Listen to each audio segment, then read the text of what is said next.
ভারতের ইতিহাসে এমন কিছু অধ্যায় আছে যা শুধু সময় নয়, একটি জাতীয় মানসিকতা, সমাজ ও রাজনীতিকে ছাড়িয়ে যায়। তারাই সবচেয়ে আলোচিত বিতর্ক ও সংবেদনশীল নাম বাবরি মসজিদ।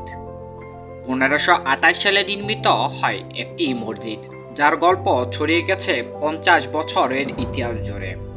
এই গল্প আছে ধর্মীয় দাবি, রাজনৈতিক উত্তেজনা, রহস্য, আদালতের দীর্ঘ লড়াই আর একটি নির্মাণ দিন 6 ডিসেম্বর 1992। হ্যাপি মিস্টারেসের আজকের পর্বে আমরা জানব কি ঘটেছিল, কেন ঘটেছিল এবং শেষ পর্যন্ত কোন রায় এই অধ্যায়কে বন্ধ করল। বাবরি মসজিদের নির্মাণ। মোগল সম্রাট বাবরের সেনাপতি মীর বাকি নির্মাণ করেন এই মসজিদটি। মসজিদটি কি সত্যি রাম জন্মভূমি উপর নির্মাণ করা হয়েছিল নাকি ইতিহাসের দুই পক্ষ আলাদা? উল্লেখ্য তথ্য থেকে কোনো ঐতিহাস থেকে নাথির বাবর নিজে মসজিদ ভাঙ্গার নির্দেশ দিয়েছিল এমন কোনো প্রমাণ পাওয়া যায়নি। অত্যন্ত গুরুত্বপূর্ণভাবে ধর্মীয় শহর, বহু শতাব্দী ধরে এই মসজিদটি শান্তিপূর্ণভাবে ব্যবহার করা হয়। 1853 সালে প্রথম সংঘর্ষ, ব্রিটিশ সরকারের হস্তক্ষেপ, বিতর্ক স্থানকে দুই ভাগে ভাগ করা, মুসলিমরা ভিতরে নামাজ পড়বে আর হিন্দুরা চৌকিতে পূজা করবে। 1949 সালে রাতের অন্ধকারে রহস্যময় জনক পরিবর্তন। 22 ডিসেম্বর রাতে হঠাৎ মসজিদে রামপুরে মূর্তি রাখা হয়। পরদিন হাজার হাজার মানুষের ভিড়। সরকার মসজিদের ভেতরে তালা ঝুলিয়ে দেয়। মুসলিম ও হিন্দুর পক্ষ থেকে দুজনেই মামলা দেয়। একটি রাত বরাবরই বিদ্রোহকে চিত্র। 1980 সালে রাজনৈতিক উত্থান। 1946 সালে আদালত হিন্দুদের জন্য তালা খুলে দেয়। এরপর আন্দোলন আরও তীব্র হয়।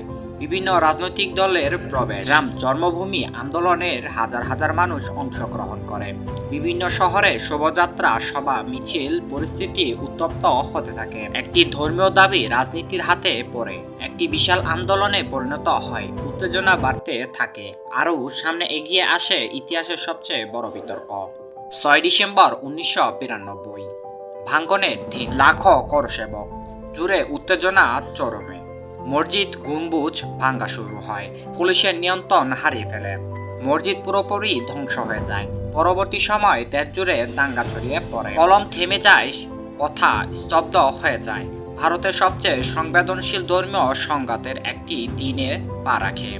বাবরি মসজিদ ধ্বংস শুধু একটি স্থাপনা ভাঙ্গা ছিল না, এটি ছিল লক্ষ মানুষের অনুভূতি সংঘর্ষ। বাবরি তদন্ত কমিটি ও দীর্ঘ বিচার, লিবারহান কমিশন গঠন, রিপোর্ট দিতে সময় লাগে 17 বছর। রাজনৈতিক নেতাদের নাম উঠে আসে। বহু মামলা ও অভিযোগ, বিতর্ক আরও গভীর হয়ে যায়। বিচার শুধু আদালতে নয়, সামাজিক মানেও করতে থাকে।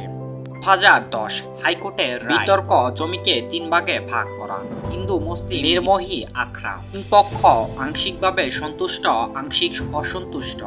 মামলা সুপ্রিম কোর্টে যায়। 2019 সুপ্রিম কোর্টে চূড়ান্ত রায়। সুপ্রিম কোর্ট একমত রায় ঘোষণা। পুরো জমিকে হিন্দুর পক্ষকে, মুসলিমদের বিকল্প জমি দিয়ে মসজিদ নির্মাণের অনুমতি, মসজিদ ভাঙ্গাকে বেআইনি ঘোষণা।